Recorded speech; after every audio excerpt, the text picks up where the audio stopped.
Hello and welcome to a time special presentation for Thirukkural with the Times, where we explore real world lessons from the classic Tamil text Thirukkural with motivational speaker, author, and diversity champion Bharathi Baskar as she explores the masterpiece. Grit can move mountains.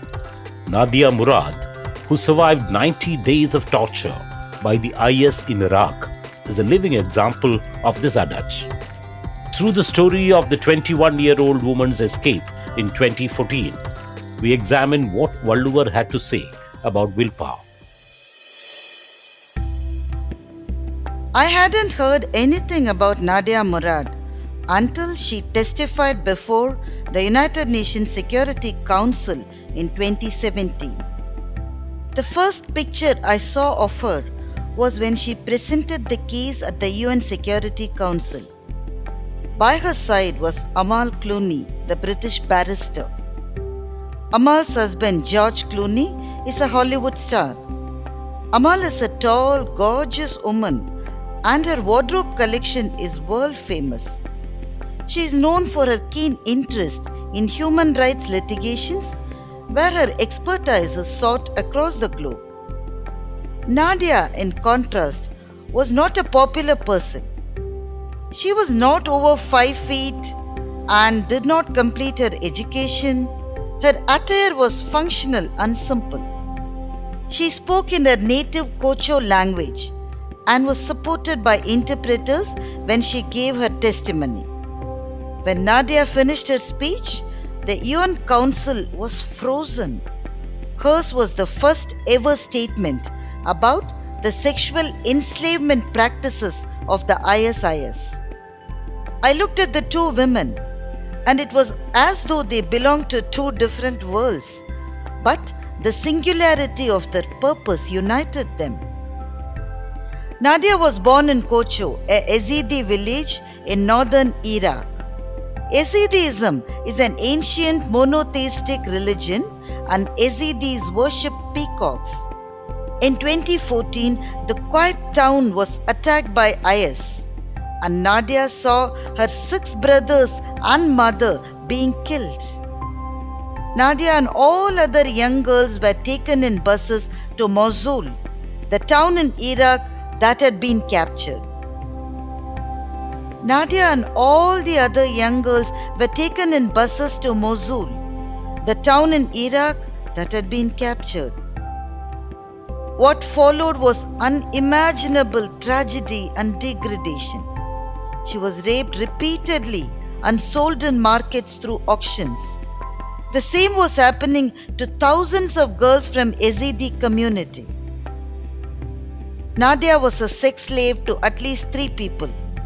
After about 90 days of torture, her captor left the front door of the home unlocked.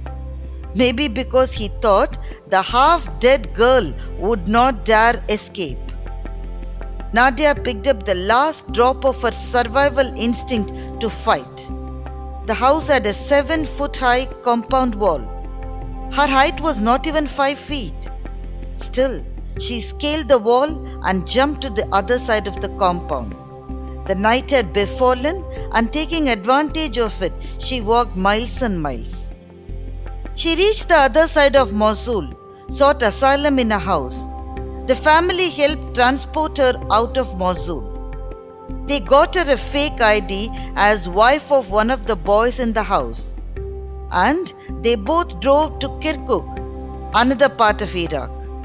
As Nadia's ID was getting verified, she could see that her photo was enlarged and stuck at the checkpost, marked as person escaped. And she still managed to remain calm.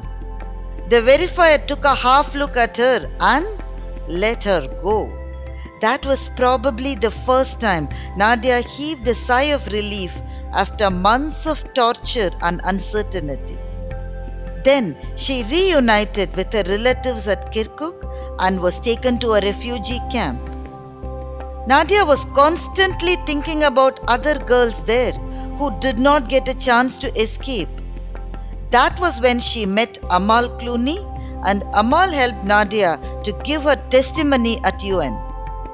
Nadia's relentless efforts continued, and she gave her statements about the planned attack on Yazidis amounting to genocide. Her memoir, Last Girl, is a courageous tale that tells the plight of women in the hands of terrorists.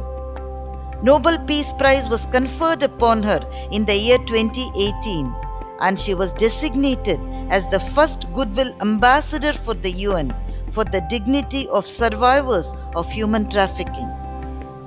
In the torrent of human history, we rarely come across people like Nadia. I often wonder what gave Nadia the strength to scale the high compound wall of that house in Mosul. Did she fly above that wall? Or did her grit shrink the height of the wall?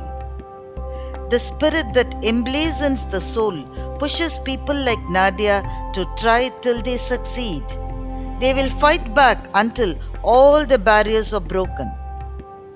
Valluvar recognizes this rare spirit in some people. He, a stern believer in God, declares that even if God disagrees, the indomitable resolution of a person will pay them the wages of their perseverance. Theyvathaan Akaathu Eninum, Muyarchchithan Meivaruththa Kooli Tharum. Even if divine resolve be against, determination and toil ensures desired results are achieved.